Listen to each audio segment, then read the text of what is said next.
বিসমিল্লাহির রহমানির রহিম। পরম করুণাময় মেহেরবান আল্লাহর নামে।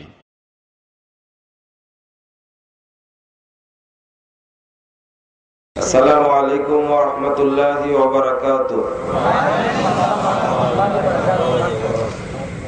ইন্নাল হামদালিল্লাহ নাহমাদুহু ওয়া নাস্তাঈনুহু মান ইয়াহদিহিল্লাহু ফালা মুদিল্লা লাহু ওয়া মান ইউদ্লিল ফালা হাদিয়া লাহু ওয়া আশহাদু আল লা ইলাহা ইল্লাল্লাহু ওয়াহদাহু লা শারীকা লাহু ওয়া আশহাদু আন্না মুহাম্মাদান আবদুহু ওয়া রাসূলুহু। أما بعد فأعوذ بالله من الشيطان الرجيم. لقد كان لكم في رسول الله أسوة حسنة. عن أبي هريرة رضي الله عنه قال قال رسول الله صلى الله عليه وسلم كل أمتي يدخلون الجنة إلا من أبى. قيل من أبى يا رسول الله؟ قال من أطاعني دخل الجنة ومن عصاني فقد أبى. رواه البخاري.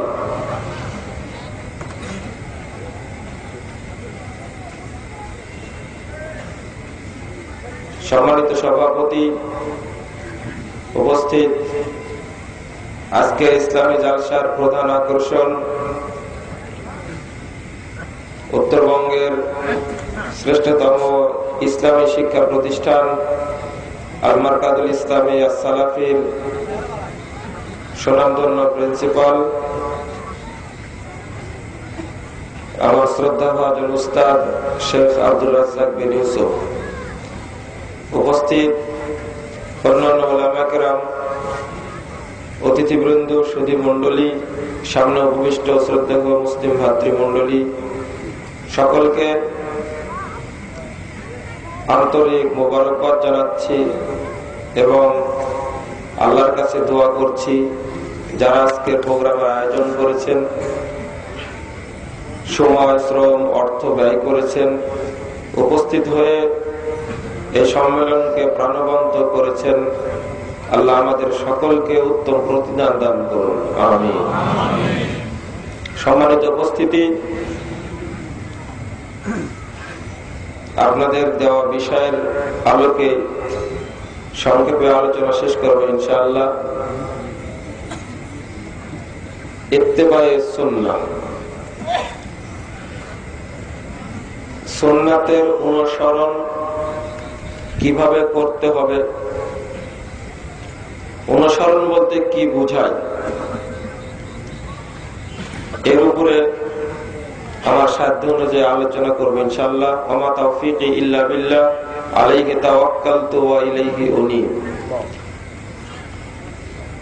যারা আশেপাশে এখনো দাঁড়িয়ে আছেন তাদেরকে এই সমাবেশে আসার জন্য আমি বিনীত আহ্বান জানাচ্ছি।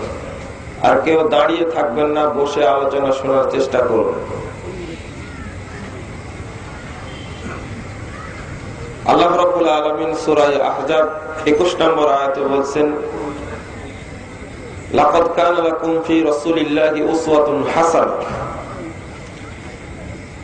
নিশ্চয় তোমাদের জন্য উত্তম আদর্শ নিহিত রয়েছে রাসূল মুহাম্মদ সাল্লাল্লাহু আলাইহি সাল্লামের মধ্যে।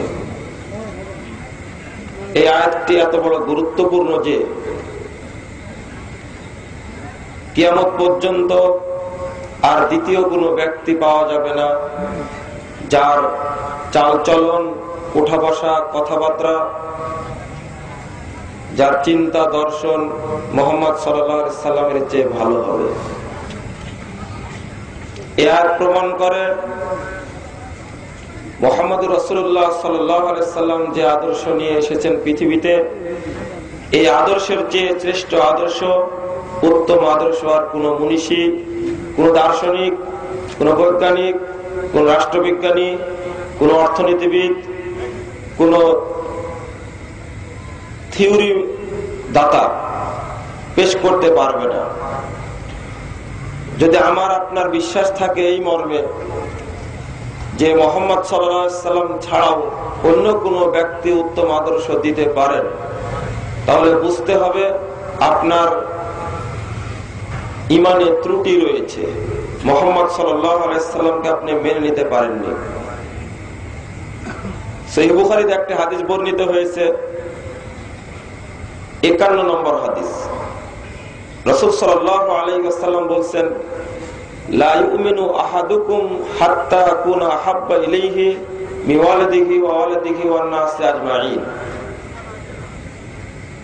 তোমাদের মধ্যে কেউ ততক্ষণ মুমিন হতে পারবে না যতক্ষণ না আমি তার কাছে, তার পিতামাতা, তার ছেলে সন্তান এবং পৃথিবীর সমস্ত মানুষের চেয়ে আমি প্রিয় না হতে পারবো। রাসূল মুহাম্মদ সাল্লাল্লাহু আলাইহি ওয়াসাল্লাম আমাদের কাছে প্রিয় ব্যক্তি, কিন্তু মৌখিকভাবে, আমলগতভাবে নয়। মানুষের জীবন দুভাগে বিভক্ত। একটা ভাগ হলো ইবাদত তাওকীফি, যার কোনো পরিবর্তন নেই। তিনি যে ইবাদত যেভাবে, যে সময়ে, যে পদ্ধতিতে, যে পরিমাণ করে গেছেন, এই পরিমাণ করার নাম, এই ইবাদতগুলোকে বলা হয় ইবাদত তাওকীফি। যেমন সালাত, সিয়াম, হজ, যাকাত, এই বিধানগুলো মুহাম্মদ রাসূলুল্লাহ সাল্লাল্লাহু আলাইহি ওয়াসাল্লাম যেভাবে করেছেন, যে স্থানে করেছেন, যে সময়ে করেছেন, যতটুকু করেছেন, এইভাবে করার নাম ইবাদত তাওকীফি। কিন্তু আরেকটা ইবাদত রয়েছে, যে ইবাদতটা বিস্তর ময়দান ব্যাপ্ত, পরিব্যাপ্ত। 5 ওয়াক্ত সালাত আমরা আদায় করি অল্প সময়ে, সর্বোচ্চ যদি আধা ঘন্টা করে ধরি তাহলে 2.5 ঘন্টা, তার চেয়েও বেশি ধরলাম 3 ঘন্টা, কিন্তু রাত দিন সময়টা 24 ঘন্টা। এই 3 ঘন্টার বাহিরে বাকি 21টি ঘন্টা যেটা কাটাই, এই জীবনটা আমরা কোন ব্যক্তির থিওরিতে পরিচালিত করব, কোন ব্যক্তির আদর্শে, কোন ব্যক্তির নির্দেশনায় আমি বাকি 21টি ঘন্টা অতিবাহিত করব, এ ব্যাপারে আপনার আমার ধারণা কি? আমি সালাত আদায় করতে গিয়ে মুহাম্মদ রাসূলুল্লাহ সাল্লাল্লাহু আলাইহি সাল্লামের দেখানো পদ্ধতি অনুযায়ী সালাত আদায় করলাম। রমাদান মাসে সিয়াম পালন করার সময় তারই দেখানো পদ্ধতিতে সিয়াম পালন করলাম। হজ করার সময় ঠিকই করলাম, কিন্তু এই জীবনটা তো খুব সংক্ষেপ জীবন। বাকি জীবনটা, যেমন আমার ব্যবসায়ী জীবনটা পরিচালিত হবে তার নির্দেশনার মাধ্যমে, তিনি কে? আমার রাষ্ট্রীয় জীবনটা কোন থিওরির আলোকে, কোন দর্শনের আলোকে, কোন আদর্শের আলোকে পরিচালিত হবে? আমার চাকুরি জীবনটা কোন ব্যক্তির আদর্শে পরিচালিত হবে? আমার কৃষি জীবনটা কোন ব্যক্তির আদর্শে পরিচালিত হবে? যদি আপনার কাছে 2টি আদর্শ থেকে থাকে, সালাত, সিয়াম, হজ, যাকাতের জন্য মুহাম্মদ সাল্লাল্লাহু আলাইহি সাল্লামকে গ্রহণ করেছেন, অন্য অন্য বিশাল জীবন, পারিবারিক জীবন, সামাজিক জীবন, অর্থনৈতিক জীবন, রাজনৈতিক জীবন, রাষ্ট্রীয় জীবন, বিস্তৃত এই জীবনটা পরিচালনা করেন যদি অন্য কোনো ব্যক্তির আদর্শে, তাহলে কি আপনি মুহাম্মদ সাল্লাল্লাহু আলাইহি সাল্লামকে অনুসরণীয় ব্যক্তি হিসেবে গ্রহণ করতে পেরেছেন?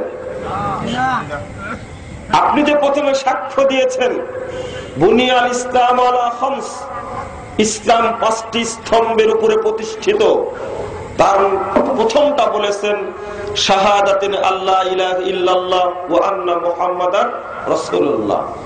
প্রথম কথাটি বলেছেন যে আমি সাক্ষ্য প্রদান করছি আল্লাহ ছাড়া আর কোনো মাবুদ নেই, এবং আরো সাক্ষ্য দিচ্ছি যে মুহাম্মদ সাল্লাল্লাহু আলাইহি সাল্লাম হলেন আল্লাহর বান্দা এবং তার রাসূল। এই কথা বলার অর্থ কি? আপনি কি আপনার জীবনে অন্য কোনো ব্যক্তিকে প্রাধান্য দিতে চান? বাংলাদেশে শিক্ষিত ব্যক্তিদের মাঝে একটি কথা প্রচলিত আছে, এই কথাটি পাশ্চাত্যের শিখানো কথা। এই কথাটি খ্রিস্টান দার্শনিকদের শিখানো কথা। সেটা হলো, religion should not be allowed to come into politics. It is merely a matter between man and God. ধর্ম রাজনৈতিক জীবনে প্রবেশ করার অধিকার রাখে না। এটা আল্লাহ এবং মানুষের মাঝে মসজিদে বসে বসে, গির্জায় বসে বসে নম নম করার জিনিস মাত্র। এই কথাটা শিক্ষা দিয়ে মুসলমানদেরকে বন্দী করা হয়েছে মসজিদের 4 দেওয়ালের মধ্যে। হিন্দু, বৌদ্ধ, খ্রিস্টান তাদেরকে বন্দী করা হয়েছে গির্জার মধ্যে। কারণ এই ধর্ম গির্জা থেকে বের হবে না, মসজিদ থেকেও বের হবে না। এক শ্রেণীর মুসলিম তারা ঈদের দিনে জায়নামাজ নিয়ে আগেই বেরিয়ে যায়, সৌদি আরব থেকে কিনে আনা উচ্চ মূল্যের আতর মেখে অত্যন্ত আনন্দ চিত্তে বেরিয়ে যায় ঈদ মাঠে।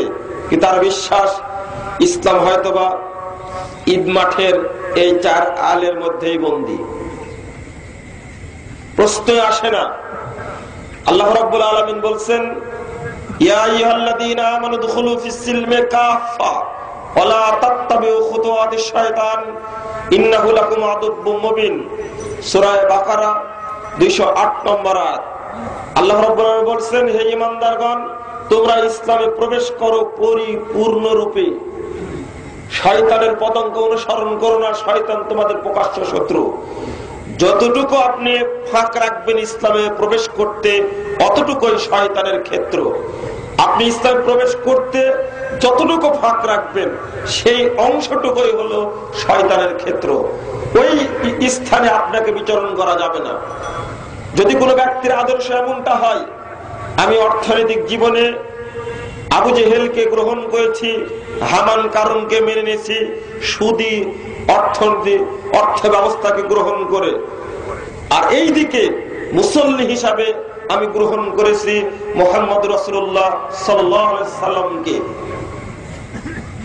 সালাতের ক্ষেত্রে অনুসরণীয় ব্যক্তি মুহাম্মদ সাল্লাল্লাহু আলাইহি সাল্লাম, কিন্তু আমার অর্থনৈতিক ক্ষেত্রে, ব্যবসায়িক ক্ষেত্রে আমি গ্রহণ করেছি কারুনকে। নিঃসন্দেহে আমি প্রকৃত মুসলিম নয়। সূরা বাকারা 85 নম্বর আয়াতে আল্লাহ রাব্বুল আলামিন বলেন, আফাতুমিনুনা বিবাদিল কিতাবি ওয়া তাকফুরুনা বিবাস। এই তোমরা কি কিতাবের একটি অংশ মেনে চলবে আর আরেকটি অংশের সঙ্গে কুফরি করবে? এই এই শ্রেণীর মানুষ হলো দ্বিমুখী, যাকে মুনাফিক বলা হয়। আল্লাহ লক্ষ্য করে বলছেন, তোমরা কি কেউ এমন আছো আল্লাহর পক্ষ থেকে প্রেরিত সংবিধান, এই বিধানের একটি অংশ মানবে আর একটি অংশের সঙ্গে কুফরি করবে? ফামা জাযাউ মান ইয়াফআল যালিকা ইল্লা খিজুন ফিল হায়াতিদ দুনিয়া ওয়া ইয়াউমাল কিয়ামাতি ইউরাদ্দুনা ইলা আশাদ্দিল আযাব। যারা এরকম দ্বিমুখী ব্যক্তি হবে, তাদের জন্য এই পৃথিবীতে রয়েছে লাঞ্ছনা এবং ভৎসনা। তারা পৃথিবীতে অপমানিত হবেই, এতে কোনো সন্দেহ নেই। ইয়াউমাল কিয়ামাতি ইউরাদ্দুনা ইলা আশাদ্দিল আযাব। কাল কিয়ামতের মাঠে এই সমস্ত ব্যক্তিদেরকে ঠেলে ঢুকানো হবে, প্রচন্ড শাস্তি, কঠোর শাস্তির মধ্যে নিক্ষেপ করা হবে, কিছুই করার থাকবে না। 86 নম্বর আয়াত আল্লাহ বলেছেন, ফালা ইউকাফফাফু আযাবুহুম। এই সমস্ত ব্যক্তিদের জাহান্নামের শাস্তি কখনো হালকা করা হবে না।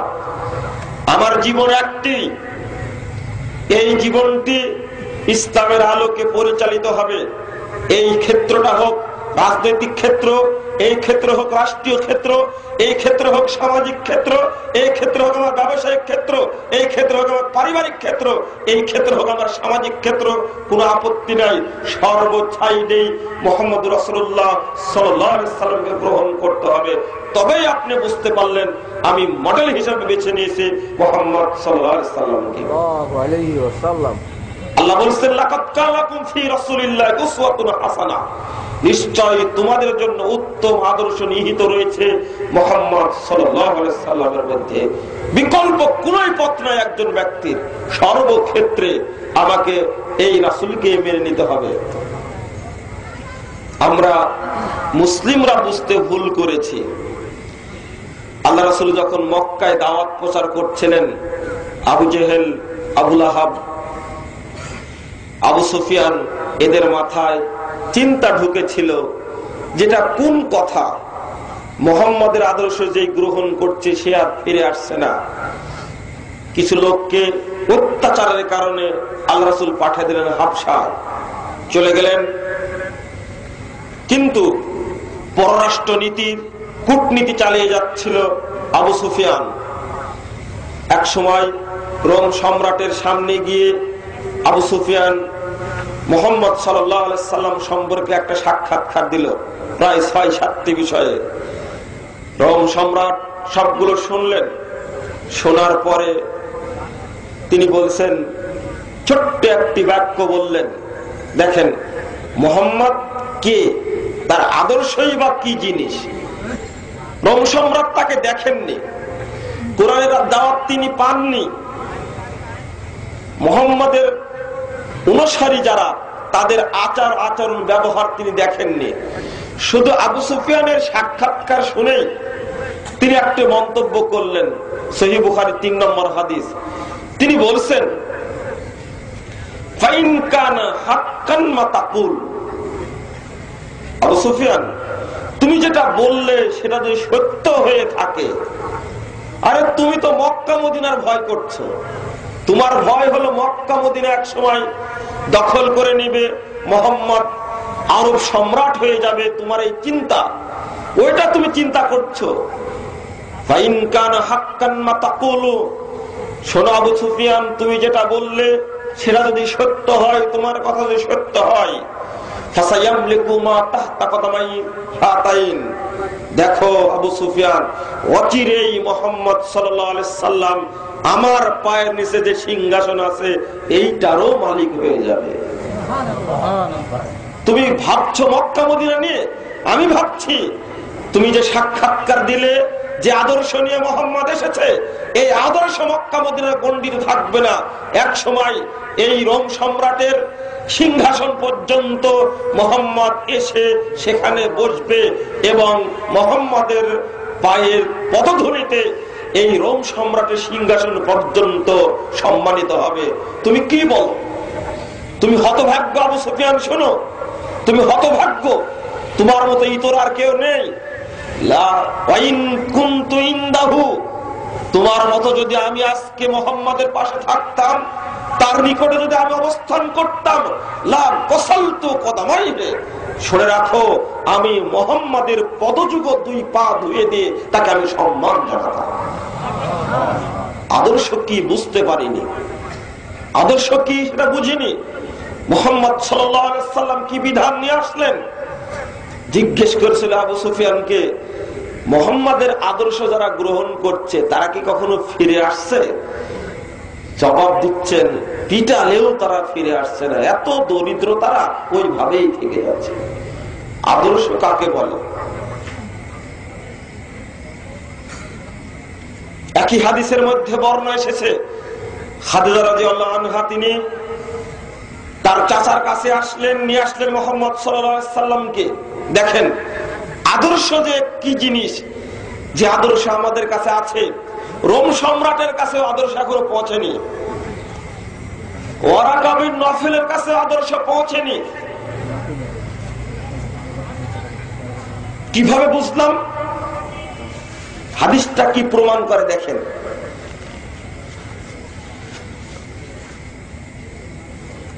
ওহী নাজিলের কারণে তার শরীরের যে অবস্থা, ক্ষতবিক্ষত শরীর নিয়ে এসে খাদিজাকে বললেন, আমাকে চাদর জড়িয়ে দাও, জাম্মিলুনি জাম্মিলুনি।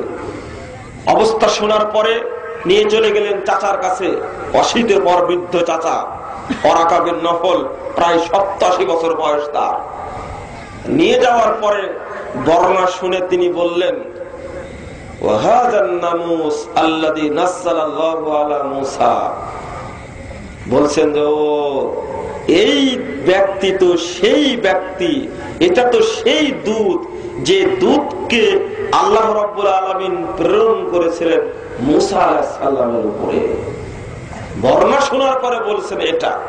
এরপরে ওয়ারাকা ইবনে নফলের কাছ থেকে বক্তব্য বেরিয়ে আসছে, ইয়া লাইতানি ফিহা জাসাবুন ইয়া লাইতানি ইন কুনতু হাইয়ান। বলছেন ওয়ারাকা, হায় আক্ষেপ, এর মধ্যে যে অনেক কষ্ট আছে, মুহাম্মদ তুমি কিভাবে সহ্য করবে? ইস, যদি ওই দিন আমি বেঁচে থাকতাম, যেদিন ঈদ ইখরিজুকা কওমুকা, তোমার জাতি তোমাকে দেশ থেকে বের করে দিবে, সেদিন যদি আমি বেঁচে থাকতাম কতই না ভালো হতো। ওয়ারাকা বর্ণনা শুনেই বিশ্বাস করে গেছে শেষ জামানার নবী হিসাবে এই মুহাম্মদ সাল্লাল্লাহু আলাইহি ওয়াসাল্লাম এই পৃথিবীতে আসছেন, বিশ্বাস করে নিয়েছেন। এরপরে ভাতিজাকে লক্ষ্য করে বলছেন, এর মধ্যে যে অনেক কষ্ট আছে, মানুষ তোমাকে পিটাবে, মানুষ তোমাকে না খেয়ে মারার চেষ্টা করবে, বন্দী করে রাখবে, ফিহা জাসাগুন, তুমি এটা সহ্য করবে কিভাবে? ওই দিন যদি আমি বেঁচে থাকতাম, যেদিন তোমার জাতি তোমাকে বের করে দেবে। এতক্ষণ কথা বলেনি, মাতৃভূমির মায়ার কারণে বুক চিরে বেরিয়ে আসছে মুহাম্মদ রাসূলুল্লাহ সাল্লাল্লাহু আলাইহি ওয়াসাল্লামের ভিতর থেকে, মুখরিজিয়াহুম, চাচা আপনি কি বললেন? এরা কি আমাকে বের করে দিবে? এটা অসম্ভব। আমি মক্কার আলামিন, আমার দ্বারাই কাবা ঘরের ফয়সালা করে নিল, হাজারে আসওয়াদের ফয়সালা করে নিল, তাকে আমাকে আদর করে, তারা আমাকে আলামিন বলে, চূড়ান্ত বিশ্বাসী বলে, আমার সব কথা তারা মেনে চলে, আমাকে কি বের করে দিবে? মুখরিজিয়াহুম, তারা আমাকে বের করে দিবে? বিশ্বাসই করতে পারছে না। ওয়ারাকা ধীর কণ্ঠে জবাব দিয়ে বলছেন, শোনো মুহাম্মদ, লাম ইয়াতি রাজুলুন কাত্তু ইল্লা উদিয়া, মুহাম্মদ শোনো, তোমার মতো ব্যক্তি পৃথিবীতে যিনি এসেছেন তারই বিরুদ্ধে চূড়ান্ত ষড়যন্ত্র হয়েছে, তাকেই বের করে দেওয়া হয়েছে দেশ থেকে, তোমাকেও বের করে দেওয়া হবে। ওয়ারাকা কেমনে জানলেন? তবে শুনে রাখো, ইউদ্রিকুনি ইখরুজুকা কওমুকা, যেদিন তোমার জাতি তোমাকে বের করে দিবে, ওই দিনটি যদি আমাকে পেয়ে যায়, অর্থাৎ আমি যদি বেঁচে থাকি ওই দিন, আনসুরুকা নাসরান মুয়াসসারা, শুনে রাখো, তোমাকে আমার সাধ্য অনুযায়ী সার্বিক প্রচেষ্টা করে তোমাকে আমি সহযোগিতা করব, তোমাকে সাহায্য করব। কেন বলেছিলেন? অসীমে বড় বৃদ্ধ চাচা, 87 বছর বয়সে ওয়ারাকার মুখ থেকে কেমনে বেরিয়ে আসলো? তখন পর্যন্ত আয়াত নাজিল হয়নি, তখন পর্যন্ত বুঝা যায়নি ইসলামটা কি জিনিস, মুহাম্মাদের আদর্শ কেমন হবে। আদর্শ না পেয়ে যদি রোম সম্রাটের উক্তি হয়ে থাকে, আদর্শ না পেয়ে যদি ওয়ারাকা ইবনে নফলের বক্তব্য হয়ে থাকে, আজকে আমাদের মাঝে সেই মুহাম্মাদের আদর্শ বিরাজমান, ওই আদর্শ আমাদের কাছে আছে, থাকা সত্ত্বেও মুহাম্মাদের আদর্শকে আমরা ফেলে দিয়েছি পশ্চাতে। বর্তমান বিশ্বে নতুন নতুন দর্শন, মতবাদ, থিওরির জন্ম হচ্ছে, সেইগুলোর গ্রাসে পড়ে আমরা মুহাম্মদকে ঠেলে ফেলে দিয়েছি। তবে শুনুন, পৃথিবীর বুকে কোনো ব্যক্তির আদর্শ গ্রহণযোগ্য নয়, এখন পর্যন্ত নয়। যে তাই হবে, 2টা বিশ্বযুদ্ধ পার হয়ে গেল, 2টা বিশ্বযুদ্ধ পেরিয়ে গেছে, যাওয়ার পরে 1948 সালে আমেরিকার রাজ্যসভায় ভাষণ দেওয়ার সময় খ্রিস্টান প্রখ্যাত দার্শনিক জর্জ বার্নার্ড শ জনতার মধ্যে, জাতির মধ্যে, বিশ্ব মানবতার মধ্যে কল্যাণ কিভাবে আসবে, শান্তি কিভাবে আসবে, সেটা খুঁজতে গিয়েছিলেন। খুঁজতে গিয়ে তিনি আমেরিকার রাজ্যসভায় ভাষণ দিতে গিয়ে সবার সামনে উন্মুক্ত ময়দানে তিনি বলে দিলেন, I believe in man like Muhammad, while to assume the dictatorship of modern world, he would succeed in solving problems in a way that would bring much needed peace and happiness. শুনে রাখো হে আমেরিকার লোকেরা, যতই মুড়লিগরি করো না বিশ্বব্যাপী, আমার বিশ্বাস আজকের যুগে যদি মুহাম্মদের মতন একজন ব্যক্তি এই পৃথিবীর দায়িত্ব গ্রহণ করে, আমি বিশ্বাস করি যত দুর্নীতি, যত অত্যাচার, যত অনাচার, যত রক্তার হোলি খেলা আছে, সবগুলোকে পৃথিবীর বুক থেকে বিদায় দিয়ে সুখ এবং শান্তির বন্যায় গোটা পৃথিবীকে মুহাম্মদ ভরে দিতে। কেন বললেন? তুমি শান্তি খুঁজতে যাও আমেরিকার হোয়াইট হাউসে, তুমি শান্তি খুঁজতে যাও আন্তর্জাতিক আদালতে, তোমার শান্তি তোমার ঘরের মধ্যে আছে। তুমি মুসলমানের বাচ্চা, পবিত্র কোরআন এবং সহিহ হাদিসকে গ্রহণ করো। পৃথিবীর যাবতীয় অনাচার, যাবতীয় নষ্টামি, যাবতীয় বালখিল্যতা, যাবতীয় দরিদ্রতা সবকিছু বিদায় হয়ে যাবে, সবকিছু চলে যাবে, সুখ এবং শান্তির বন্যায় গোটা বিশ্ব ভরে যাবে। এটা ইতিহাস বলে। আমার বুঝতে ভুল হয়েছে, মুহাম্মদ কি জিনিসটাকে আমি বুঝতে পারিনি। আমরা বলি ইত্তেবায়ে রাসূল মানে কি, এটাই বুঝেছি। মসজিদে উঠে জোরে আমিন বলে বুকের উপর হাত বেঁধে সালাত আদায় করলে মুহাম্মদকে মেনে নেওয়া হয়। ওই সালাতটি পড়তে যাওয়ার আগে অবশ্যই শর্ত হলো ওযু করা লাগবে। টিউবওয়েলের পানিটা কি আপনার হালাল না হারাম? টিউবওয়েলটা পুঁতেছেন, সুদের ধনকুবের মালিক হয়ে সুদের টাকা দিয়ে টিউবওয়েল পুঁতেছেন আপনি, ওই টিউবওয়েলের পানি খাচ্ছেন। যে পোশাকটা পরে মসজিদে সালাতটা আদায় করতে গেলেন, আগে সালাতটা আদায় করার আগে পোশাকটা হালাল কিনা সেটা দেখুন আগে। আমি বুঝতে পারিনি, নিজেকে মনে করছি পাক্কা মুসল্লি, আমি হয়তোবা জান্নাত পেয়ে গেছি, কারণ আমি মুহাম্মদ সাল্লাল্লাহু আলাইহি সাল্লামকে বিশ্বাস করি। আমি যে আহলে হাদিসের বাচ্চা, আমি মুহাম্মাদি, আমার বিশ্বাস এরকম। কিন্তু একটুকু ভেবে দেখিনি যে আমি যে সালাতটি আদায় করছি, এই সালাতটি আদায় করার আগে, হজটা করার আগে, সিয়ামটি পালন করার আগে আমি দেখিনি যে আমার রুজিটা হালাল কিনা না হারাম। রাসূল সাল্লাল্লাহু আলাইহি সাল্লামের একটি হাদিস শুনিয়ে দিই আপনাকে। আল্লাহ রাসূল বলেছেন, লা ইয়াদখুলুল জান্নাতা শাদুন বুদ্দিয়া বিল হারাম। তাবরানী আওসাত 6 নম্বর খণ্ডের 113 পৃষ্ঠার হাদিস। আল্লাহ রাসূল বলেছেন, ওই দেহ জান্নাতে প্রবেশ করবে না যে দেহ হারাম খাদ্য দ্বারা গঠিত হয়েছে। হারাম খাদ্য দ্বারা গঠিত হয়েছে যে দেহ, ওই দেহ জান্নাতে প্রবেশ করবে না, 100% করবে না। রাসূল মুহাম্মদ সাল্লাল্লাহু আলাইহি ওয়াসাল্লাম যেহেতু বলেছেন, অবশ্যই প্রবেশ করবে না। সহিহ মুসলিমের হাদিস 2য় খণ্ডের 1ম খণ্ডের 226 পৃষ্ঠা খুলুন। আল্লাহ রাসূল বলেছেন, ইন্নাল্লাহা তাইয়্যিব লা ইয়াকবালু ইল্লা তাইয়্যিবা। আল্লাহ হলেন পবিত্র, তিনি পবিত্র বস্তু ছাড়া কবুল করেন না। আল্লাহ হলেন পবিত্র, পবিত্র বস্তু ছাড়া কবুল করেন না। পবিত্র বস্তু দ্বারা আপনাকে ইবাদত করতে হবে। কিন্তু রাসূলের থিওরি আপনি মানেননি। আল্লাহ রাসূল তো বলেছেন হারাম খেয়ে ইবাদত করলে ইবাদত হবে না। এখানে এই হাদিসটিতে চূড়ান্ত পর্যায়ের বক্তব্য এসেছে। আপনি রিকশা চালক হলেও, আপনি ভ্যান চালক হলেও, আপনি ঝাড়ুদার হলেও, আপনি একজন বাদাম বিক্রেতা হলেও, আপনি দরিদ্র হলেও আপনার ইবাদত কবুল হবে না।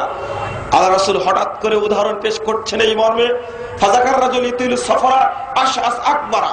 আল্লাহ রাসূল বলছেন, একজন ব্যক্তি সফর করতে করতে লম্বা সফর করে ফেলেছে, চাঁপাইনবাবগঞ্জ থেকে শুরু করেছে রাজশাহীর, সে চলে গেছে সিলেট প্রান্তরে অথবা চট্টগ্রামে কক্সবাজারে চলে গেছে, তার সবকিছু শেষ হয়ে গেছে।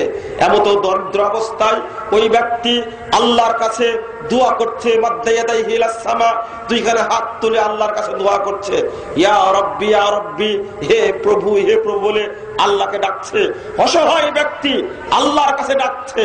আল্লাহ রাসূল বলছেন, দেখো এই ব্যক্তির কথা আল্লাহ রাসূল বলেছেন, সাহাবীরা দেখো লক্ষ্য রাখো, মাতরামুহু হারামুন, এই ব্যক্তির খাদ্য হারাম, ওয়া মাশরাবুহু হারামুন, এই ব্যক্তির পানিও হারাম। ওই যে টিউবওয়েল পোতার কথা বললাম, এই ব্যক্তি যে পানি খায় সেটাও তার হারাম টাকার, হারাম পয়সার। ওয়া মালবাসুহু হারামুন, তার পোশাক কাপড় পর্যন্ত হারাম। অগুজ্জাবিল হারাম, গোটা দেহটায় মোড়ানো আছে, গোটা দেহটায় ঢাকা আছে, গোটা দেহটা গঠিত হয়েছে হারাম দ্বারা। ফান্না ইস্তাজাবু যালিক, বলো তো দেখি এই ব্যক্তির ইবাদত কবুল হবে কিনা। ইবাদত কবুল হওয়ার প্রশ্ন আসে না, এমন ব্যক্তির উদাহরণ পেশ করেছেন। দরিদ্র ব্যক্তি হলেও তার ইবাদত গ্রহণযোগ্য হবে না। আমি আপনাদের বিনীত স্বরে অনুরোধ করতে চাই, দরিদ্র হলেও আপনার রুজিটা যেন হালাল হয়। কখনোই বলবেন না আমি তো একজন মুসল্লি, ভালোভাবেই সালাত আদায় করি, রাসূলের তরিকায় সালাত আদায় করি। ভালো, আপনি রাসূলের তরিকায় সালাত আদায় করেন, সালাতের ক্ষেত্রে আপনি মুহাম্মাদি নিঃসন্দেহে, কিন্তু রুজির ক্ষেত্রে কি আপনি মুহাম্মাদি? এটাই যে ভুল হচ্ছে আপনার। এই জায়গায় আপনি একটু চিন্তা করুন। আমি আপনি অনুরোধ করব, হালালটা গ্রহণ করুন, হারামটাকে আপনি ছুঁড়ে ফেলে দিন। রাসূল সাল্লাল্লাহু আলাইহি সাল্লাম বলছেন, আবু দাউদের 3636 নম্বর হাদিস, আল্লাহ রাসূল এই দরিদ্র সাহাবীদেরকে লক্ষ্য করে বলছেন, আপনার বিশাল অট্টালিকা, হারাম টাকাদার বিশাল অট্টালিকার তৈরি করার দরকার নেই, অট্টালিকার মালিক হওয়ার আপনার কোনো প্রয়োজন নেই। আপনি হালাল টাকার, অল্প টাকা হলেও সেটা দ্বারা ব্যবসা করুন, সেটা দ্বারা আপনি জীবন যাপন করুন। আল্লাহ রাসূল দরিদ্র সাহাবীদেরকে লক্ষ্য করে বলছেন, তাদখুলুনা ক্বাবলা তাদখুলুনা জান্নাহ ক্বাবলা আগনিয়াহিম। শুনে রাখো সাহাবীরা, তোমরা ধনীদের বহু পূর্বেই জান্নাতে চলে যেতে পারবে। জান্নাতি আল্লাহ রাসূল সাল্লাল্লাহু আলাইহি সাল্লাম দরিদ্র ব্যক্তিদের সান্ত্বনা দেয়া বলছেন, শোনো, তোমরা একটু কষ্ট করেই জীবন কাটাও, তবে মনে রেখো, রাসূল সাল্লাল্লাহু আলাইহি ওয়াসাল্লাম সান্ত্বনা দিয়ে বলছেন, মনে রেখো তোমরা ধনীদের বহু পূর্বেই জান্নাতে প্রবেশ করবে। আল্লাহ রাসূল বলছেন, ওয়াদালিকা 500 সানাতিন, কত বছর পূর্বে? দরিদ্ররা ধনীদের 500 বছর পূর্বে জান্নাতে প্রবেশ করবে। 500 বছর পূর্বে, যেখানে জান্নাত পাওয়াটাই কঠিন, জান্নাতে যাওয়া তো সহজ না, সেখানে যদি রুজি আপনার হালাল হয়, দরিদ্র হন, দিনদার ব্যক্তি হন, দরিদ্র হতে হবে, দিনদার হতে হবে। যদি এই ধরনের ব্যক্তি হন, আপনি যদি ইবাদত করে মৃত্যুবরণ করেন, অবশ্যই রাসূলের ওয়াদা অনুযায়ী আপনাকে ধনীদের 500 বছর পূর্বেই জান্নাতে দেওয়া হবে। আমার কিসের ঠেকা পড়েছে? আমি এই জায়গায় ফিরে আসছি আবার। আমি একটু ওইদিকে ইঙ্গিত দিলাম, আপনি এক ক্ষেত্রে রাসূলের অনুসরণ করেন, আর এক ক্ষেত্রে অনুসরণ করেন খ্রিস্টানের, এটা চলবে না, এটা আদর্শ নয়। প্রত্যেকটি ক্ষেত্রে আপনি যখন যে জীবনে অবস্থান করবেন, আপনি দোকানদার হলে সেখানে আপনি মুহাম্মদ রাসূলুল্লাহ সাল্লাল্লাহু আলাইহি ওয়াসাল্লাম আদর্শ অনুসরণ করেন। আপনি কৃষক হলেও সেখানে রাসূলের তরিকা অনুসরণ করেন। কিন্তু কে বলেছে আপনাকে পারা যাচ্ছে না? আল্লাহ রাসূলের আদর্শ ব্যতীত অন্য কোন ব্যক্তির আদর্শ গ্রহণ করা যাবে না। একটা হাদিস শুনুন, হাদিসটি বর্ণিত হয়েছে দারামির মধ্যে 98 নম্বর হাদিস। আল্লাহ রাসূল একদিন বসে আছেন, উমরে ফারুক আসলেন, আসার পরে বলছেন, হাদিহি নুসখাতু মিনাত তাওরাত, একটি তাওরাতের একটা নুসখা নিয়ে এসে আল্লাহ রাসূলকে বলছেন, এটা হলো তাওরাতের নুসখা। ফাজালা ইয়াকরা, অতঃপর তিনি পড়তে শুরু করলেন। জাবের রাদিয়াল্লাহু বলছেন, ফাতাগায়্যারা রাসূলুল্লাহ সাল্লাল্লাহু আলাইহি ওয়াসাল্লাম, এই তাওরাত পড়তে দেখেই আল্লাহ রাসূলের চেহারাটা বিবর্ণ হয়ে গেছে, পরিবর্তন হয়ে গেছে। মানে রাগে তিনি আর সহ্য করতে পারছেন না। এবার আবু বকর রাদিয়াল্লাহু বলছেন, সাকিলাতকা সাওয়াকিলে ওমর, ওমর তোমার ধ্বংস হোক, তুমি নিশ্চিহ্ন হয়ে যাও। আর তারা মাবি ওয়াজহি রাসূলুল্লাহ সাল্লাল্লাহু আলাইহি ওয়াসাল্লাম, তুমি কি দেখছো না রাসূলের চেহারার দিকে? রাসূলের চেহারার অবস্থা কি হয়েছে তুমি দেখো। ফানাযারা ওমর ইলা রাসূলিল্লাহ সাল্লাল্লাহু আলাইহি ওয়াসাল্লাম, আল্লাহ রাসূলের চেহারার দিকে ওমর ফারুক দেখলেন, দেখার পরে বলছেন, আউযু বিল্লাহি মিন গাযাবিল্লাহ ওয়া মিন গাযাবি রাসূলি, রাজিনা বিল্লাহি রাব্বাও ওয়া বিল ইসলামি দীনা ওয়া বি মুহাম্মাদিন নাবিয়্যা।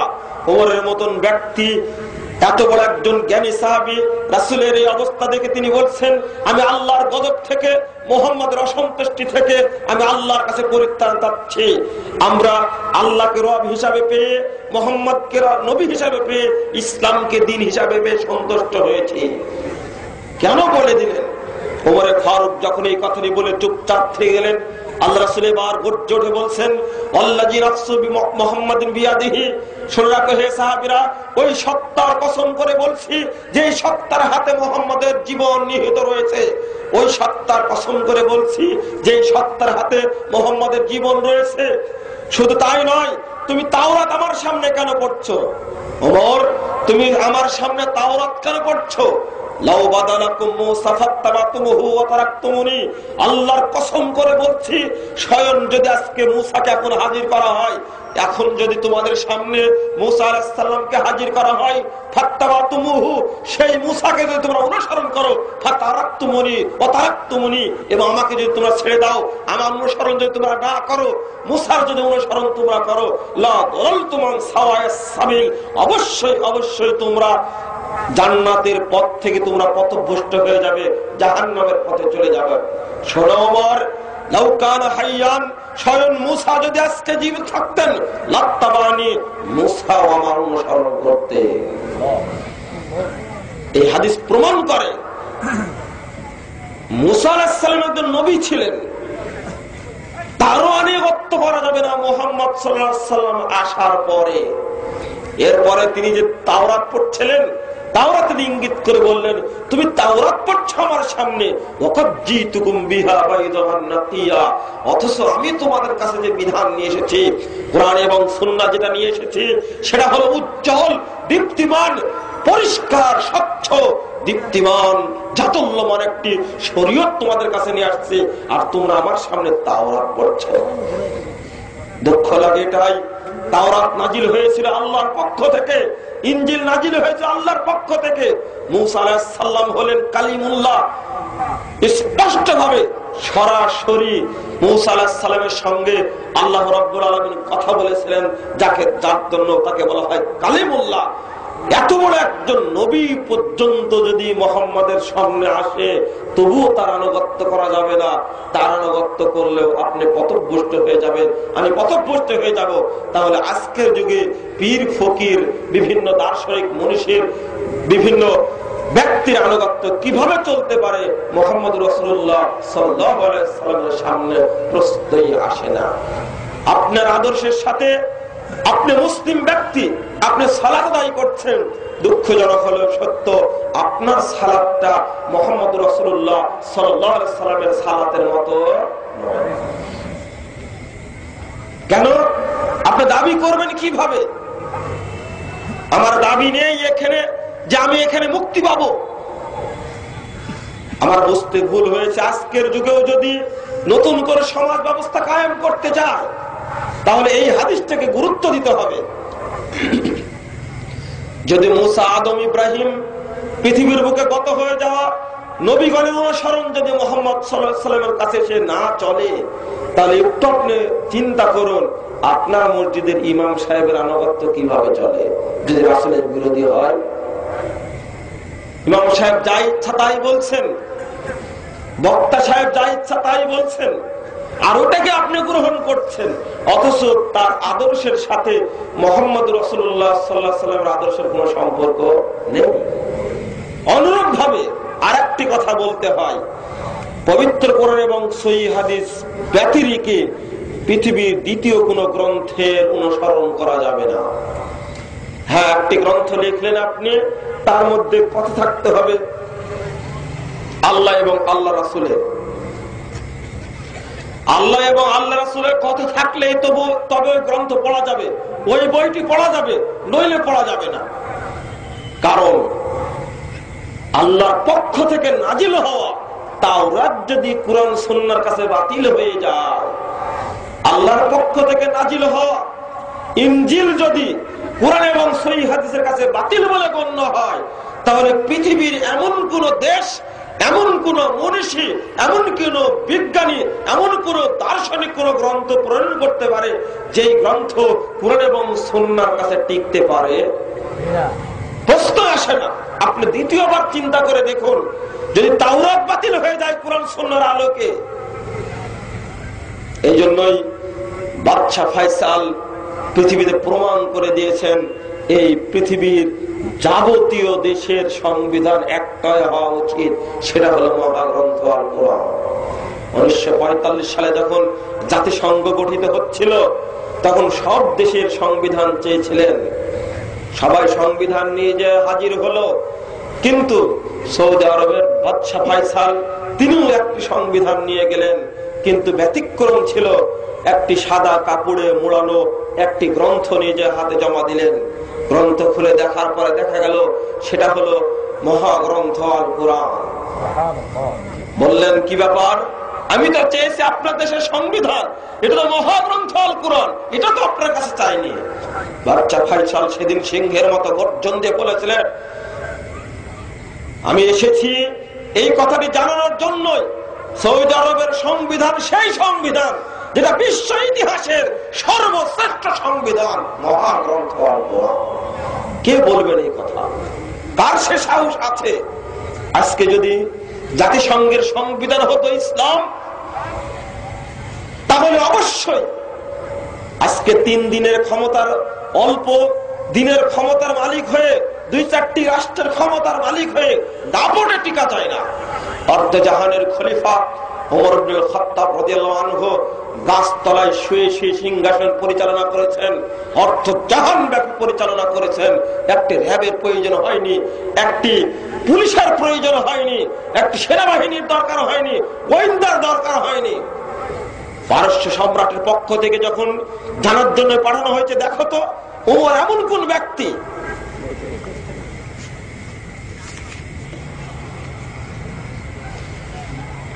আপনারা একটু সামনের দিকে এগিয়ে আসুন। সামনে পিছনে বসতে একটু কষ্ট হচ্ছে, আপনি একটু এগিয়ে আসুন, সামনে একটু মানুষকে জায়গা ছেড়ে দিন। পারস্য সম্রাটের পক্ষ থেকে পাঠানো হয়েছে, বলা হলো দেখো তো ওমরে ফারুক এমন কোন ব্যক্তি, আদর্শ যদি আপনি গ্রহণ করে থাকেন আশ্চর্য হতে হয়, এ কোন আদর্শ? দূত এসে জিজ্ঞেস করছেন, মদিনা এসে জিজ্ঞেস করছেন, তোমাদের শাসকের সিংহাসন কোনটা? জবাব দিলেন, আমাদের শাসকের কোন সিংহাসন নেই। বলে থাকেন কোথায়? সরাসরি দেখিয়ে দিলেন, ওই যে গাছতলায় দেখো শুয়ে আছে। গোটা পৃথিবীর মধ্যে অর্ধজাহানের খলিফা ওমর ফারুক রাদিয়াল্লাহু আনহু, তাকে দেখা দিচ্ছে যে গাছের নিচে শুয়ে আছে। দুধ গিয়ে দেখে সামনে যা দাঁড়িয়ে গেছে, গায়ে কোনো পোশাক নেই, খেজুরের পাতার নিচে ওই ব্যক্তি শুয়ে আছেন। তিনি হলেন অর্ধজাহানের খলিফা ওমর ইবনুল খাত্তাব। যে রিপোর্ট পেশ করছেন এটা জিজ্ঞেস করলেন, কেন তার কোনো রক্ষী নেই, দেহ রক্ষী নেই? জবাব দিলেন, তার দেহ রক্ষী একজন না, গোটা মুসলিম বিশ্বের সমস্ত লোকই তার দেহ রক্ষী। কোন আদর্শ শিক্ষা দিয়েছিলেন, কোন আদর্শ তিনি নিয়ে এসেছিলেন? এইরকম বিশ্ব ইতিহাসে আর কোন প্রমাণ নেই। আমি শুধু এই কথাগুলো বললাম, এরকম অসংখ্য ঘটনা আছে। কথাগুলো বললাম যে কোন আদর্শে তারা আদর্শিত হয়েছিলেন, কোন আদর্শকে মেনে নিয়েছিলেন তারা। হতবাক হতে হয়। আমর ইবনে আস নেতৃত্ব দিচ্ছেন ফিলিস্তিনে, এতগুলো স্বর্ণ। গতকাল একজন ব্যক্তি ইসলাম গ্রহণ করেছে, মুহাম্মাদের আদর্শ গ্রহণ করেছে গতকালকে। আজকে জয় হয়ে গেছে ফিলিস্তিন, জেরুজালেম জয় হয়ে গেছে। যাওয়ার পরে ওই খ্রিস্টান সম্রাটের মুকুট, স্বর্ণ খচিত মুকুটটা নিয়ে দৌড়ে চলে যাচ্ছে দেওয়ার জন্য।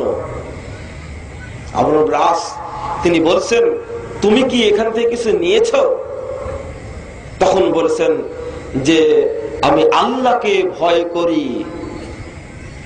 ওয়াইন কানা ফিল আমস, যদি এটা গতকাল হতো তাহলে এটা সম্ভব ছিল, কিন্তু আজকে আমি ইসলাম গ্রহণ করেছি, আজ আর এটা সম্ভব নয়। আমার সেই আদর্শ পাওয়া যাবে? আমাদের মধ্যে এই আদর্শ কি পাওয়া যাবে? না, ভুল হয়েছে ওই জিনিসটি। আদর্শটাকে চিনতে ভুল করেছে, ওই আদর্শকে আমি চিনতে পারিনি যে আদর্শ নিয়ে এসেছিলেন পৃথিবীতে মুহাম্মদ রাসূলুল্লাহ সাল্লাল্লাহু আলাইহি ওয়াসাল্লাম। লাইফ অফ মুহাম্মাদের মধ্যে আলোচনা করতে গিয়ে খ্রিস্টানরা, পাশ্চাত্যে খ্রিস্টানরা উল্লেখ করেছে এনসাইক্লোপিডিয়া ব্রিটানিকার মধ্যে সর্বশেষ বাক্যটি উল্লেখ করছেন, of all the religious persons of the world Muhammad was most successful.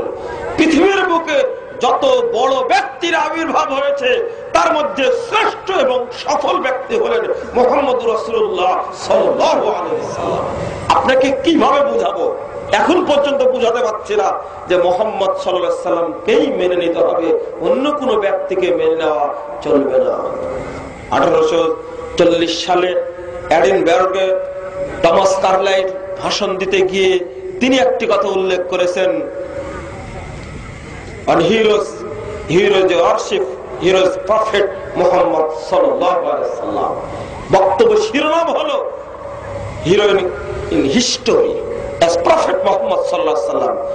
পৃথিবীর বুকে যত বীরের আগমন ঘটেছিল ঐতিহাসিক ভাবে শ্রেষ্ঠ ব্যক্তি হলেন মুহাম্মদ রাসূলুল্লাহ সাল্লাল্লাহু আলাইহি ওয়াসাল্লাম।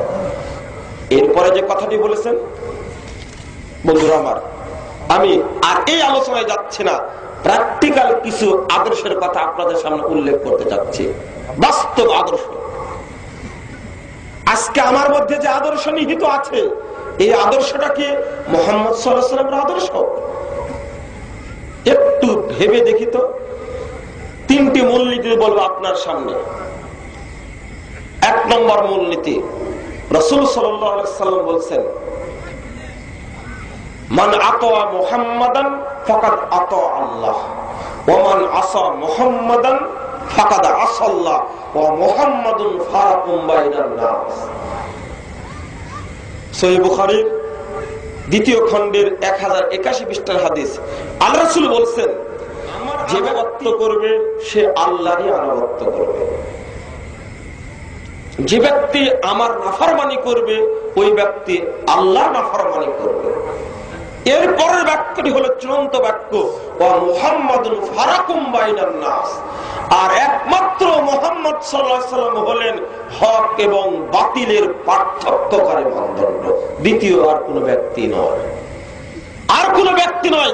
কোনটা হক আর কোনটা বাতিল এটা যাচাইয়ের ব্যক্তি হলেন মুহাম্মদ রাসূলুল্লাহ সাল্লাল্লাহু আলাইহি ওয়াসাল্লাম, আর কেউ না। আজকে আমরা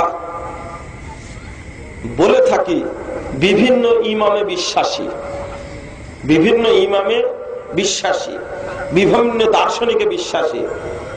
আল্লাহ রাব্বুল আলামিন বলেছেন সূরা বনী ইসরাঈল ৭১ নম্বর আয়াতে বলেছেন, ইয়াউমা নাদু কুল্লু উনাসিন বিইমামিহিম। আল্লাহ রাব্বুল আলামিন বলেছেন, কাল কিয়ামতের মাঠে প্রত্যেক ব্যক্তিকে আমি ইমাম সহ ডাকবো। আপনার ইমামটা কি হবেন? মুহাম্মদ সাল্লাল্লাহু আলাইহি ওয়াসাল্লাম না অন্য কেউ হবে? মুহাম্মদ সাল্লাল্লাহু আলাইহি ওয়াসাল্লাম হবে তো? এই আয়াতের ব্যাখ্যা করতে গেছে ইমাম ইবনে কাসির রাহিমাহুল্লাহ, তিনি এই আয়াতের ব্যাখ্যা দিতে গিয়ে বলছেন, ইবনে কাসির দ্বিতীয় খণ্ডের 256 পৃষ্ঠা আলোচনা, তিনি বলছেন, ফাআকবারুল শারফিল লিআহলিল হাদিস লিআন্না ইমামহুম নবী সাল্লাল্লাহু আলাইহি ওয়াসাল্লাম। তিনি বলছেন এই আয়াতের মধ্যে সবচেয়ে মর্যাদা নিহিত রয়েছে যাদেরকে আহলে হাদিস বলা হয় তাদের জন্য, কারণ কাল কিয়ামতের মাঠে কেবল তাদের ইমাম হবে মুহাম্মদ রাসূলুল্লাহ সাল্লাল্লাহু আলাইহি ওয়াসাল্লাম। বলুন আলহামদুলিল্লাহ। কারণটা কি? কোথায় এই কারণ? আমি ইমাম হিসাবে যদি মুহাম্মদ সাল্লাল্লাহু আলাইহি ওয়াসাল্লামকে গ্রহণ করি আমার জন্য বড়ই সৌভাগ্য। যদি আমার ইমাম মুহাম্মদ ব্যতীত অন্য কোন ব্যক্তি হয়ে থাকে, চাই খ্রিস্টান হোক আর মুসলিম ব্যক্তি হোক, তবে এখানে আমার কথা রয়েছে, আমি এবং আপনি ঠিকই একটা বিষয়ে বিশ্বাসী, একটা বিষয়ে বিশ্বাস করি, ইমাম কাকে বলে। যদি মুহাম্মদকে আপনি ইমাম হিসেবে গ্রহণ করতে চান তাহলে ওই ব্যক্তি ব্যতীত পৃথিবীর আর দ্বিতীয় কোনো ব্যক্তির অনুসরণ চলবে না।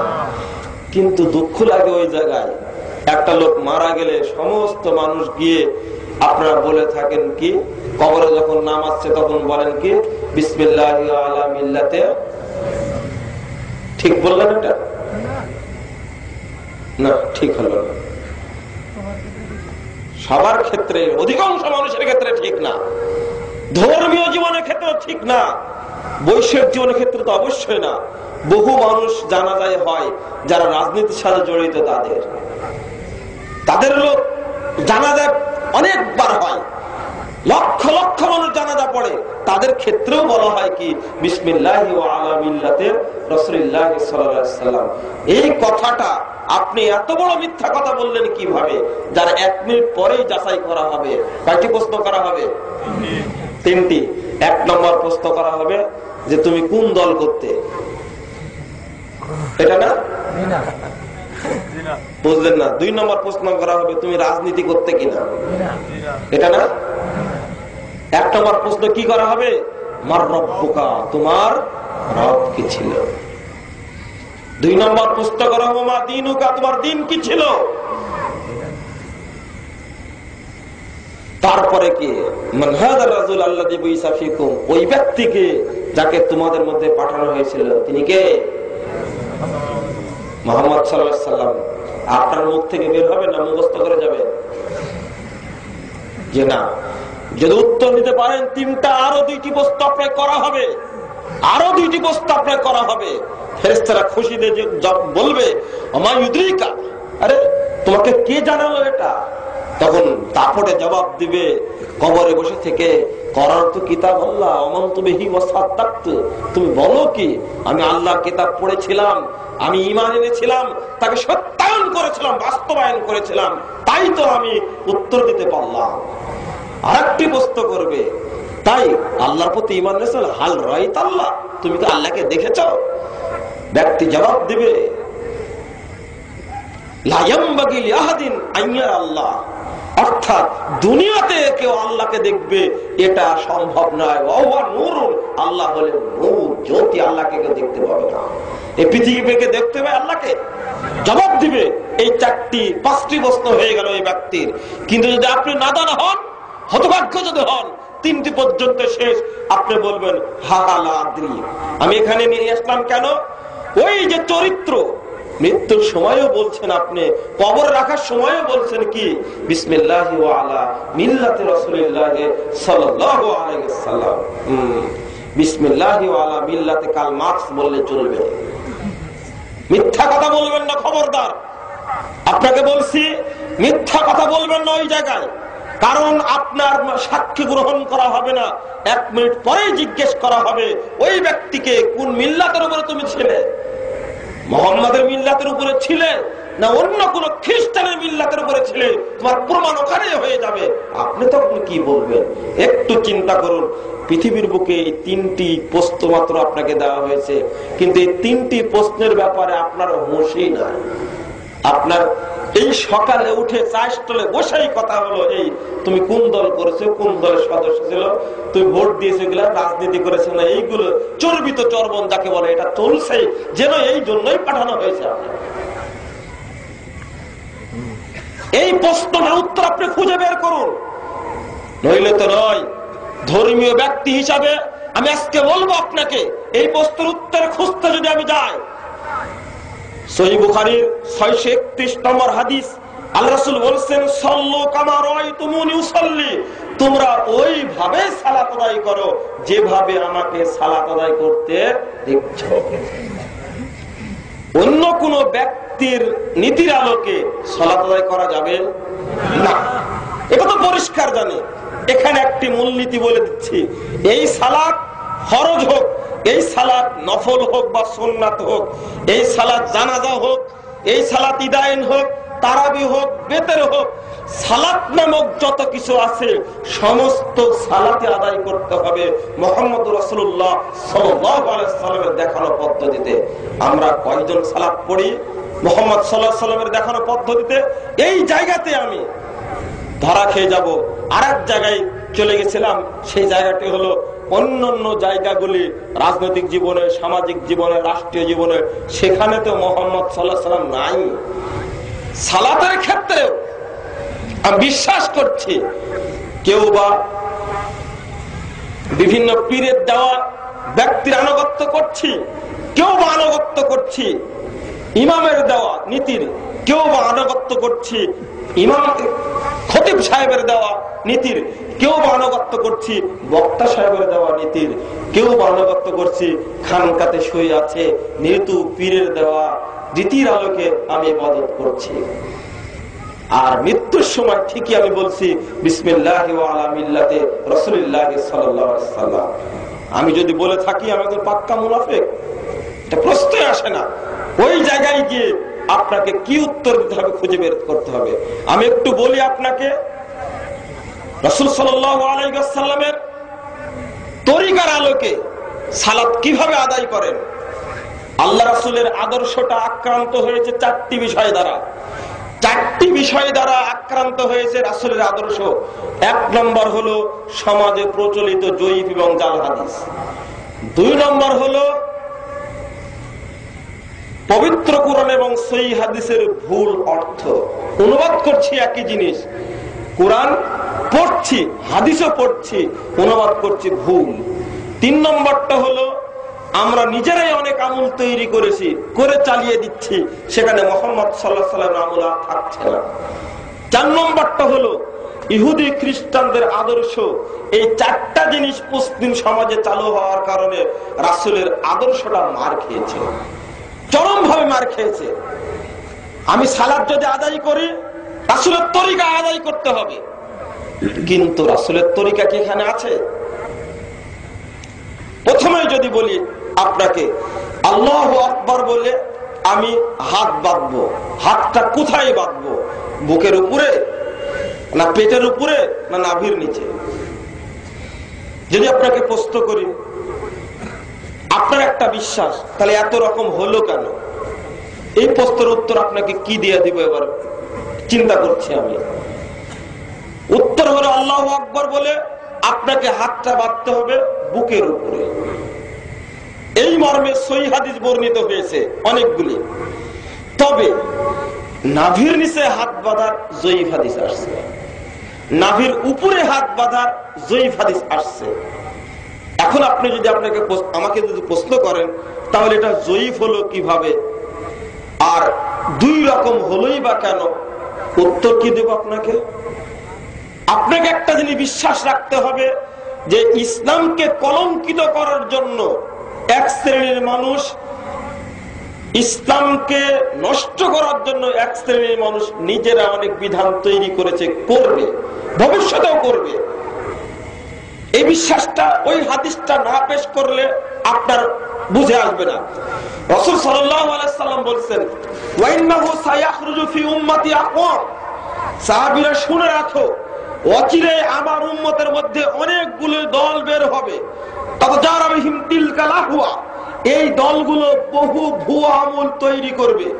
আল্লাহ রাসূল বলছেন, বহু ভুয়া, ইসলামের নামে বহু ভুয়া দল তৈরি হবে, তারা এই ভুয়া দলগুলো অনেক ভুয়া আমল তৈরি করবে। তাতাজারাবিহিম তিলকাল আহওয়া কামা ইয়াতাজারাল কালাবু বিসাহিবিহি, এই দলগুলো ভুয়া আমল তৈরি করে করে সব জায়গায় ছড়িয়ে দিবে। মাদ্রাসায় ছড়াবে, মসজিদে ছড়াবে, কলেজে, বিশ্ববিদ্যালয়ে, সচিবালয়ে, বঙ্গভবনে, সংসদে, সব জায়গায় ছড়াবে এই আমলগুলো। আল্লাহ রাসূল বলছেন কেমনে ছড়াবে?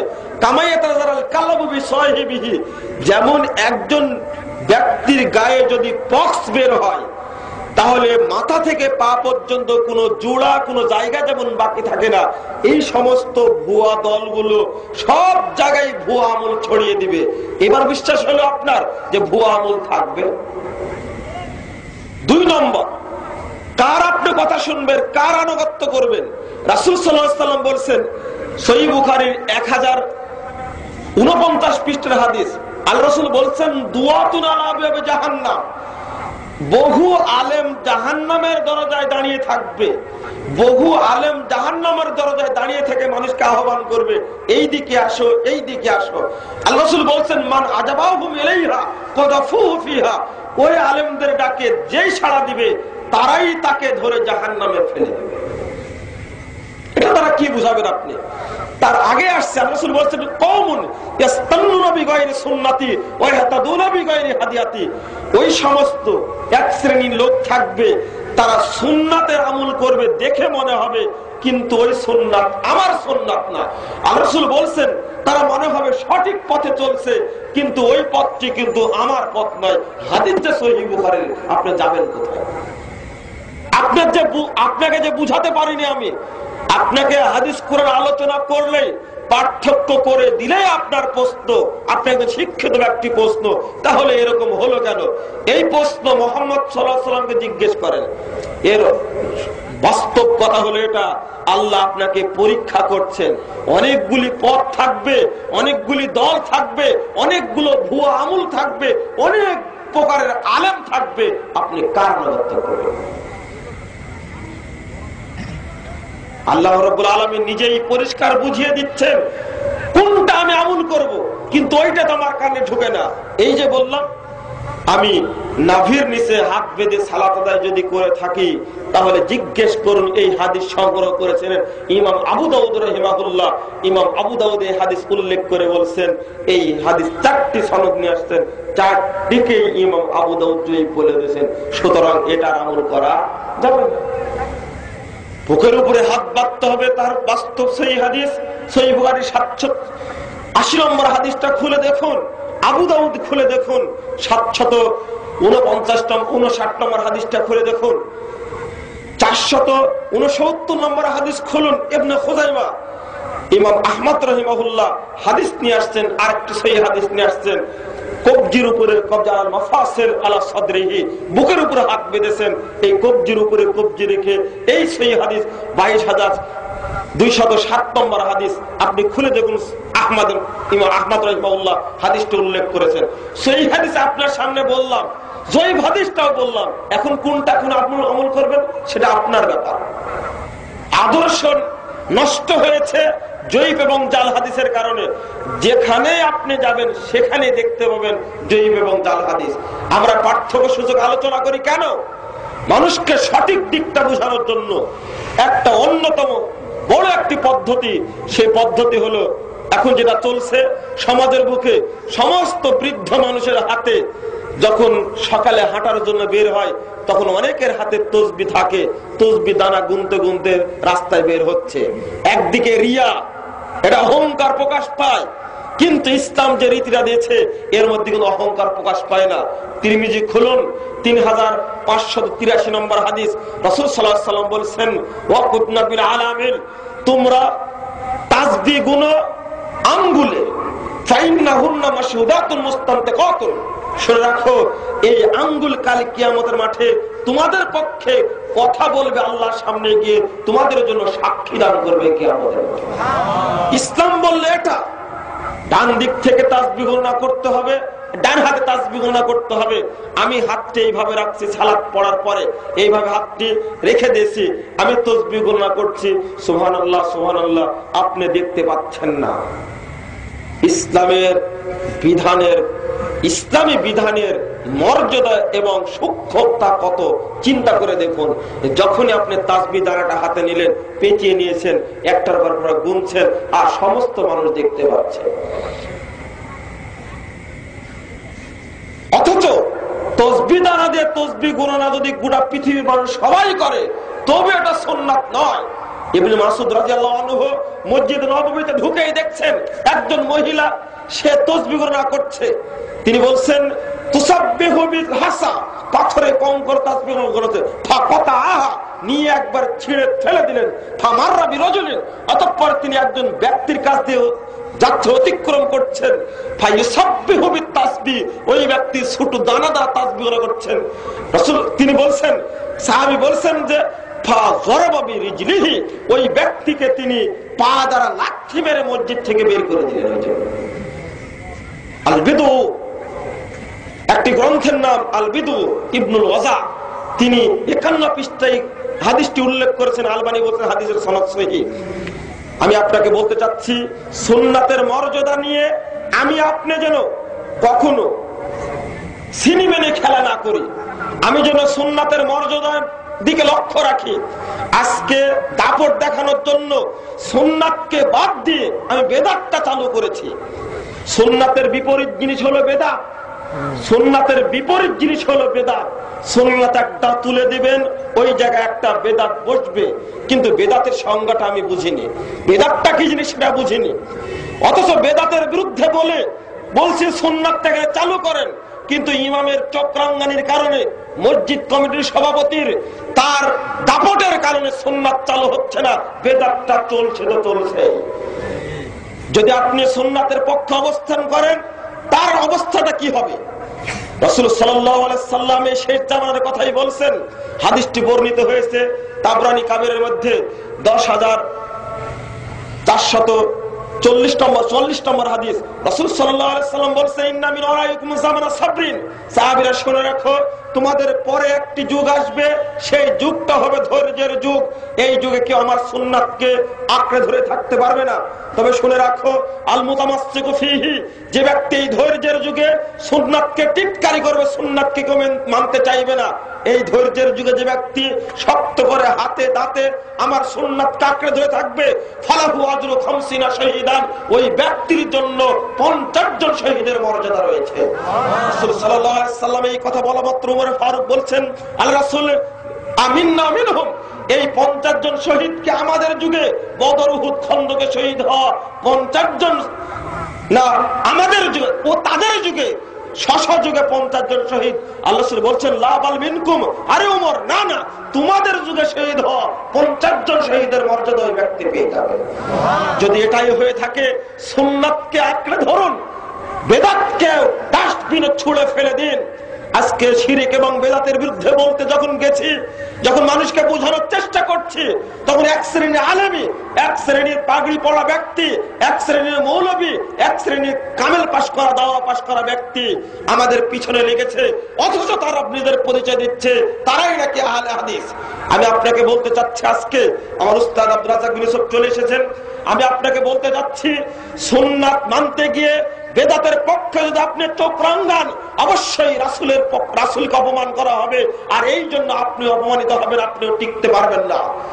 যুগ যুগ ধরে সুন্নাত, কুরআন এবং সহিহ হাদিসের বিরুদ্ধে অবস্থান করে কেউ টিকতে পারেনি, আপনিও টিকতে পারবেন না। আমি যখন আপনাকে বলছি যে পায়ের সাথে পা লাগিয়ে আগে সালাতে দাঁড়ানো শিখুন, তখন চট করে বলছেন একজন মুরব্বী ব্যক্তি আর একজন ছেলে মানুষ, তার মধ্যে পার্থক্য আছে। যখন পায়ের সাথে পা লাগা দিবে তখন সম্মানের হানি ঘটবে। আল্লাহ রাসূল বলছেন তাবরানী আওসাত 5797 নম্বর হাদিস সেই সনদে বর্ণিত হয়েছে। আল্লাহ রাসূল বলছেন মান সাদ্দা ফুরজাতান ফি সাফিন, যে ব্যক্তি কাতারের মধ্যে দাঁড়ানোর সময় পায়ের সঙ্গে পা মিলিয়ে ফাঁক বন্ধ করে দাঁড়াবে, রাফাল্লাহু লাহু দারাজাতান, আল্লাহ রাব্বুল আলামিন ওই ব্যক্তির মর্যাদা বৃদ্ধি করে দিবেন, ওয়া বানাল্লাহু লাহু বাইতান ফিল জান্নাহ, এবং জান্নাতে তার জন্য একটি ঘর তৈরি করবেন। এই হাদিসটি এটা একটি ফজিলত, সুন্নাতের আমল করছি বটে, কিন্তু সুন্নাত না বেদাত আমার জ্ঞান ওই জিনিসটা নাই। আমি আজকে বলবো আহলে হাদিসদের মর্যাদা আপনি বুঝতে ভুল করেছেন, আহলে হাদিসদের পরিচয় সম্পর্কে আমার জ্ঞান মোটেই নাই। আহলে হাদিস বলতে তাকে বোঝায় না শুধু জোরে আমিন বলবে, বুকে হাত বাঁধবে, তার নাম শুধু আহলে হাদিস না। প্রত্যেকটি জীবনের সর্বক্ষেত্রে পবিত্র কোরআন এবং সহিহ হাদিসের অনুসরণ করে যেতে হবে, তবে আপনি আহলে হাদিস বলতে পারেন। আহলে হাদিস এটা আকীদাগত নাম, জাতিগত মুসলিম, আকীদাগত নাম আপনার আহলে হাদিস। গোটা পৃথিবীতে যে যেখানে একজন হিন্দু, একজন খ্রিস্টান, একজন বৌদ্ধ, একজন ব্রাহ্মণ যদি তার ধর্ম ত্যাগ করে সরাসরি কুরআন এবং সহিহ হাদিস মেনে চলে, তিনিই হলেন আহলে হাদিস। দরকার নাই আমার পিঠে আহলে হাদিস বলে নাম রেখে ঘুরে বেড়ানোর। অনেক মানুষ আমরা আসছি, আজকে নাম দেখেছি আহলে হাদিস, পিঠে নাম লেখা আছে, কিন্তু তার ভিতরটা দেখতে গেলে পুরোটাই হলো বেদাতের অনুসারী। সে আহলে হাদিস নামের চিহ্ন পর্যন্ত তার ভিতরে না। তার চেহারার দিকে তাকালে আহলে হাদিস বোঝা যায় না, তার পরিবার দিকে তাকালে বোঝা যায় না সে আহলে হাদিস, কিন্তু নামে আবার আহলে হাদিস। একটা পরিচয় না বললেই হচ্ছে না। ইমাম শাফি রাহিমাহুল্লাহ বলছেন, ইদা রাআইতু রাজুলাম মিন আহলিল হাদিস কাআন্নী রাআইতুন নাবিয়্য সাল্লাল্লাহু আলাইহি ওয়াসাল্লাম হাইয়্যান। আহলে হাদিস কোন ব্যক্তিকে যখন আমি দেখি, তখন আমি যেন স্বয়ং মুহাম্মদ সাল্লাল্লাহু আলাইহি ওয়াসাল্লামকে জীবিত অবস্থায় দেখতে পাই। এটা ইমাম শাফির বক্তব্য। আহলে হাদিসরা হবে সুন্নাতের রক্ষা কবচ। ইমাম আবু দাউদ রাহিমাহুল্লাহ বলেন, লাউলা হাযিহি ইসলাম আনতারাসাল ইসলাম, পৃথিবীর বুকে যদি আহলে হাদিসরা না থাকতো তাহলে ইসলাম পৃথিবীর বুক থেকে মিটে যেত। এই বেদাতি শিরকপন্থী বেদাতপন্থীরা ইসলামকে কুরে কুরে খেয়ে নষ্ট করে দিত।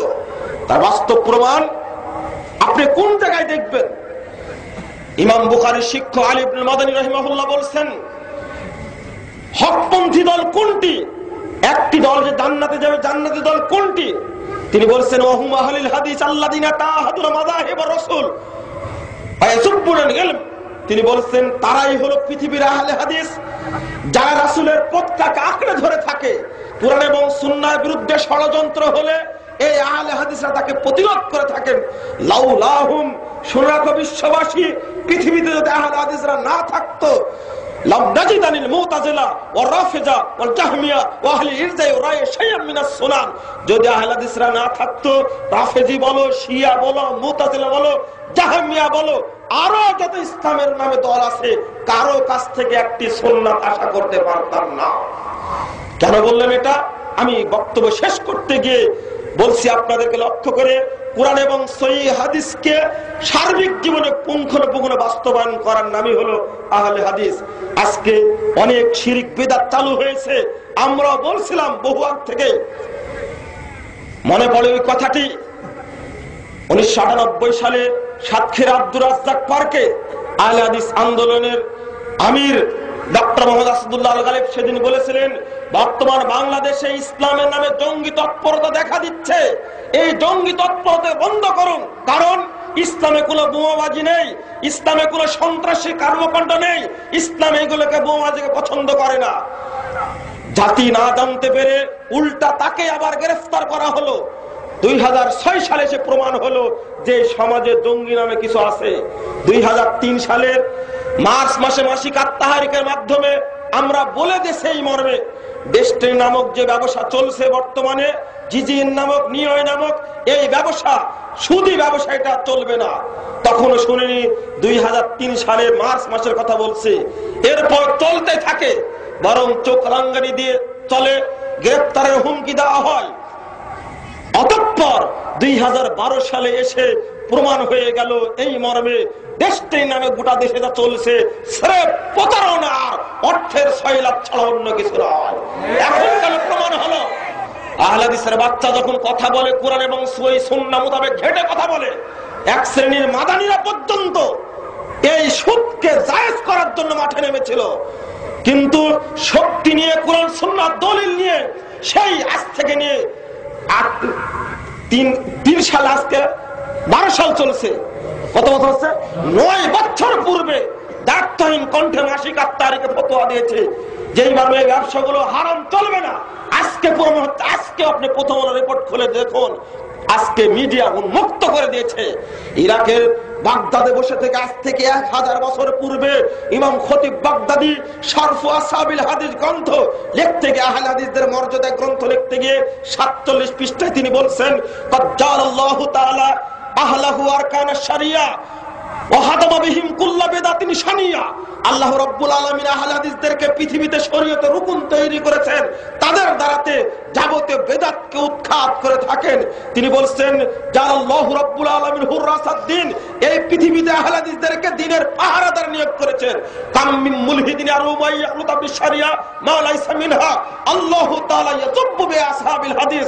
ইমাম খতিব বাগদাদি বলছেন, বাগদাদে বসে থেকে পৃথিবীর যে কোনো স্থানে, যে কোনো সময়ে কোন বদমাশ, কোন দুষ্কৃতকারী যদি শরীয়তের নামে এমন কোন জিনিস সৃষ্টি করে যেটা শরীয়তের মধ্যে নেই, আল্লাহু তাআলা ইয়াযুব্বু বিআসহাবিল হাদিস, আল্লাহ রাব্বুল আলামিন আহলে হাদিসদের দ্বারা তাকে প্রতিরোধ করে থাকে। আমি আজকে ঘোষণা দিতে চাই, শিরক এবং বিদআতের নামে যদি ইসলাম মনে করে কোন জিনিস চালিয়ে দেওয়া হয়, একদম আহলে হাদিসের বাচ্চা বেঁচে থাকে, ওটাকে হারাম বলে ফতোয়া দিবেই দিবে, এতে কোনো সন্দেহের অবকাশ নাই ইনশাআল্লাহ, কেউ ঠেকাতে পারবে না। আপনি যদি চোখ রাঙ্গানি দেখান, আমি বরণ করে নিব চোখ রাঙ্গানিকে। মুহাম্মদ রাসূলুল্লাহ সাল্লাল্লাহু আলাইহি ওয়াসাল্লামের বিরুদ্ধে আবু জেহেল অবস্থান করে টিকতে পারেনি, বদরের প্রান্তরে 60 হয়ে পড়েছিল। আমি বিশ্বাস করি যে বিধান নিয়ে এসেছে মুহাম্মদ সাল্লাল্লাহু আলাইহি ওয়াসাল্লাম, যে বিধানের দাওয়াত আপনার সামনে পেশ করছি, সে বিধান এসেছে লাওহে মাহফুজ থেকে, আল্লাহর পক্ষ থেকে। সে বিধানের সামনে নমরুদ জুতার বাড়ি খেয়ে পৃথিবীর বুক থেকে বিদায় নিয়েছে, ইব্রাহিম সম্মানিত হয়েছেন। এই বিধান পেয়ে মুসা আলাইহিস সালাম সম্মানিত হয়েছেন, ফেরাউন, হামান, কারুন পর্যন্ত পৃথিবীর বুক থেকে বিদায় নিয়েছে, টিকতে পারেনি। শেষ মুহূর্তে মুহাম্মদ রাসূলুল্লাহ সাল্লাল্লাহু আলাইহি ওয়াসাল্লাম একই বিধানের দাওয়াত পৃথিবীতে নিয়ে এসেছেন। আমি বলবো, অনেক চক্রাঙ্গনে দেখেছে আবু জেহেল, অনেক কথা বলেছে আবু জেহেল, আবু লাহাব, উতবা, শাইবা, কিন্তু শেষ পর্যন্ত আবু জেহেলের পতন হয়েছে, মুহাম্মদ সাল্লাল্লাহু আলাইহি ওয়াসাল্লামের বিজয়ী হয়েছে। আজকে আমি বিশ্বাস করি পবিত্র কোরআন এবং সহিহ হাদিসের দাওয়াত সর্বত্র সর্বত্র দিয়ে চলুন, সর্বত্র দিয়ে যান, ইনশাআল্লাহ আল্লাহর পক্ষ থেকে রহমত নেমে আসে। আমাকে যতই অপবাদ দিক না কেন, রহমতের কারণে সে অপরাধ টিকতে পারবে না, এক সময় ইসলামই জয়লাভ করবে ইনশাআল্লাহ। আমি তরুণ ভাইদেরকে আহ্বান জানাচ্ছি, রাসূলের মুহাম্মদ সাল্লাল্লাহু আলাইহি সাল্লামকে মডেল হিসাবে গ্রহণ করে কোরআন সুন্নাহর পতাকা তলে এসে সর্বত্র দাওয়াতি কর্ম তোমরা চালিয়ে যাবে। বিশ্ববিদ্যালয়ে থাকো, মাদ্রাসায় থাকো, কলেজে থাকো, যেখানে অবস্থান করো না কেন, তুমি যদি কাজেও থাকো, আমি তরুণ সমাজকে কোরআন এবং সুন্নাহর এই দাওয়াতকে, রাসূলের এই সুন্নাতকে সর্বত্র তুলে ধরার বিনীত আহ্বান জানিয়ে আমি আমার বক্তব্য ইতি করছি। আমি আপনাদের প্রতি একটা জিনিস আহ্বান জানাবো, মাসিক আত্মাহারি প্রত্যেকেই নিজ পরিবারে পড়ার চেষ্টা করুন। আমি অনুরোধ করব আপনাদেরকে সালাতুর রাসূল নামক বইটা আপনারা পড়ুন, রাসূলের সালাত আপনারা শিক্ষা করুন, অন্য কোনো ব্যক্তির সালাত যেন আপনারা না ঢোকে। আমরা তরুণদের জন্য একটি পত্রিকা নিয়ে আসছি, সেটা হলো তাওহীদের ডাক। এই তাওহীদের ডাক পত্রিকাটা আপনারা নিয়ে যাবেন, এটা আমি অনুরোধ করছি। মাত্র 15 টাকা দাম। সেখানে অনেকগুলো আর্টিকেল আছে, তার মধ্যে অন্যতম একটা আর্টিকেল হলো সম্পাদকীয় বিশ্ববিজয়ী আদর্শ ইসলাম। এখানে আপনাকে অনুপ্রেরণা দিবে ইসলামের দাওয়াতটা প্রসারের জন্য। আমি বিনীত স্বরে অনুরোধ করব, আবার অনুরোধ করব, কোরআন সুন্নাহর পতাকার তলে থেকেই আপনি সার্বিক জীবন পরিচালনা করুন। আল্লাহ আমাদের সেই তৌফিক দান করুন, আল্লাহুম্মা আমিন। সকলকে আবার আন্তরিক ধন্যবাদ জানিয়ে আমি শেষ করছি। আমার জন্য দোয়া করবেন। সুবহানাকাল্লাহুম্মা বিহামদিকা আশহাদু আল্লা ইলাহা ইল্লা আনতা আস্তাগফিরুকা ওয়া আতুবু ইলাইকা। আসসালামু আলাইকুম ওয়া রাহমাতুল্লাহি